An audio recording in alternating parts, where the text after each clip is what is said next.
Hello, welcome and welcome back. This is Jacob and today we are going to be continuing the module short story narrations for the various operators in Arknights. Today with the one for Operator Morgan. Now very quickly here, before we head into our usual short story first and then what the module upgrades for the operator segment, Morgan is a very main story centric character, considering you get her for free from the main story episode 12 and all of her potentials as well, of course. I'm bringing this up here because the module short story is set during the events of episode 12. However, it does not cover any big significant spoilers and is taking place during a little respite moment for the Glasgow gang members in that specific main story episode. So all I'm gonna say is, if you need to catch up first if you want to have more context, and if you don't have time to read the entire main story yourself at least, the link for the playlist for that whole thing is in the description of the video, so just sit back, relax, and enjoy. One other thing very quickly, Morgan does have an operator record as well, which kind of covers similar topics, but I will say here that this thing is a very big spoiler for certain moments for the Glasgow gang members in episode 12, and even takes place a tiny bit after the events of episode 12. So, this one contains spoilers, is all I'm saying. Link is, however, provided in the description of the video and in the pinned comment down below. But anyway, let us now proceed into the short story. So first and foremost, this thing is a toy, and you'll get context for that very soon. But I'll say this, however. Considering that back last year in 2023, Armored Core 6 was one of my probably top 3 games of the year, this thing just reminds me of one of the little grunts that you can literally one-shot with any kind of projectile, and yeah, kind of want to play Armored Core 6 now. But anyway, our module and the short story are titled Iron Heart, and this is how it goes. Something's definitely new about the Slobber Knocker sign. Back in the gym in the lockdown zone, Morgan's first order of business is to check the sign hung over the entrance, with Vina's blessing. The shoddy paint has bubbles trapped in it, and the big Slobber Knocker that's been carved is definitely a cleaner job than when Hannah first had a go. Inside the big lockbox under Morgan's bed rests her dearly beloved Morgan's memoirs, still safe and sound. After triple checking it hasn't been touched at any point, she pulls out the good tipple stashed alongside, takes 2 honking swigs, then chokes and starts hacking and coughing. Past its best by date, but still, if it was a good tipple, it's always worth a try. Now fretful, Morgan looks through the pile of old cruft in the box. Something's missing, but it turns out to be a page that's fallen out of her memoirs, and just a quick skim is enough for her to remember all the details. This was back when their old neighborhood friends weren't taking the Glasgow gang's biz seriously yet. No denying that Morgan's ideas then were absolute rotters from time to time, stuff like getting outsiders to buff up the gang's standing. Who knew she and the one-tracked mind Hannah would hit it off so easily? And so they went about harassing plenty of youths from Victoria's other parts, until Hannah was humiliated at the hands of she who protected those youths, Vina. That was the first time Morgan heard Vina's name, more than a decade ago. Hannah just kept pestering Morgan to talk this outsider feline into joining the gang. Went as far as talking about protecting the neighborhood toy factory and stuff like that as a front. Shame the feline in question wouldn't fall for that. What narked Hannah more was when some noble's servant from the city center came to mess with the toy factory for whatever reason. Both she and Morgan tried to stick their heads out for the neighborhood and took a horrid beating instead.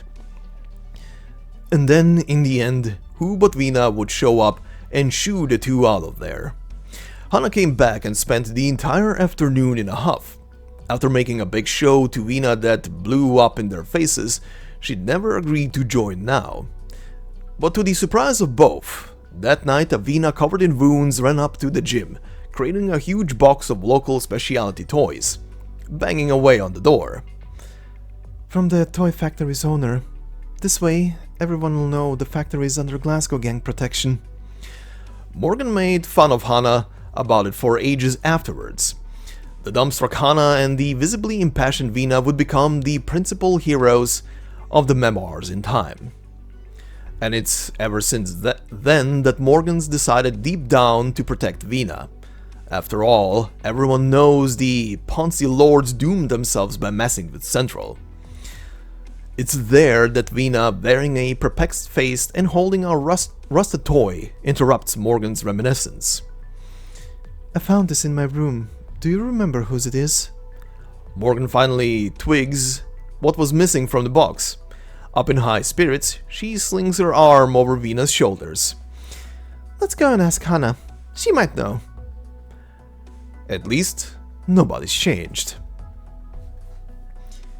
And that is our short story. Like I said, for more context, you'll get to know it if you're still catching up to the main story as to why and how and when specifically this is set in.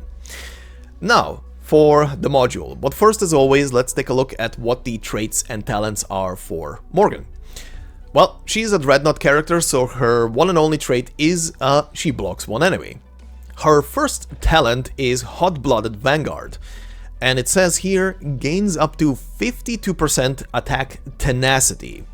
And it says in brackets, reaches maximum bonus when losing 70% max HP. Basically, what tenacity does is when she starts losing HP, this percentage will start going up, and it will reach 52% when she loses 70% of her health. So 2/3 of her health bar essentially need to be missing, and it is then that the tenacity buff will be in full effect. So yeah, it's a risk-reward kind of situation. The second talent is Home Ground Advantage.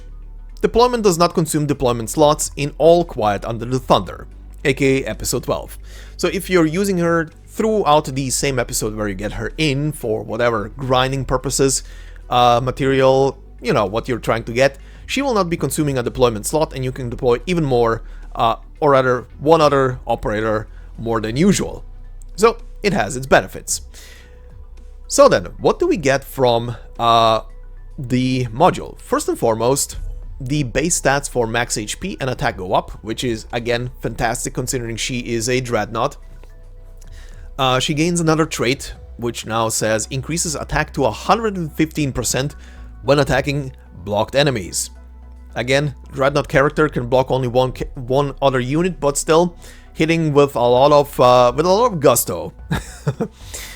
But what does the module do? I'll say it up front here, it is not much of an upgrade, outside of the base stats going up by additional 100 HP on max, and a nice little bump on attack as well.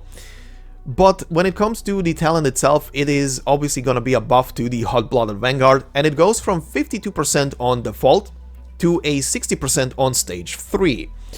So not much of a difference. It is extra 8% attack, and once again I want to remind that this only goes into full effect when she has lost 2/3 of her health bar. So keep that in mind.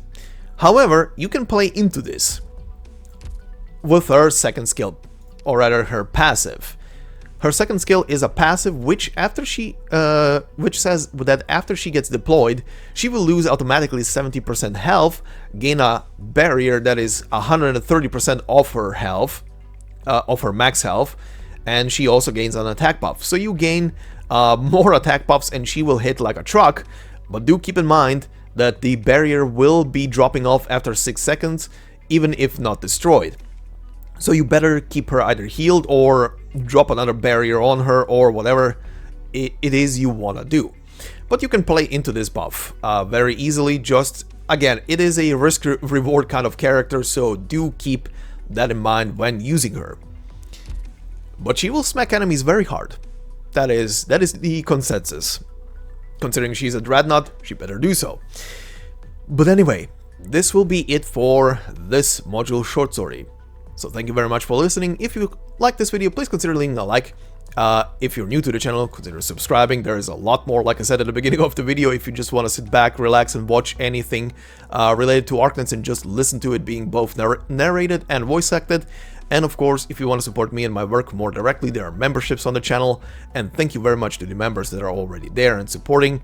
And yeah, new main story very soon as of the recording of this video. I'm looking forward to it, know nothing about it, and you can expect episodes when it comes live. But until then, hope you have a fantastic day wherever you are, and I will see you in the next one. Until then, bye bye.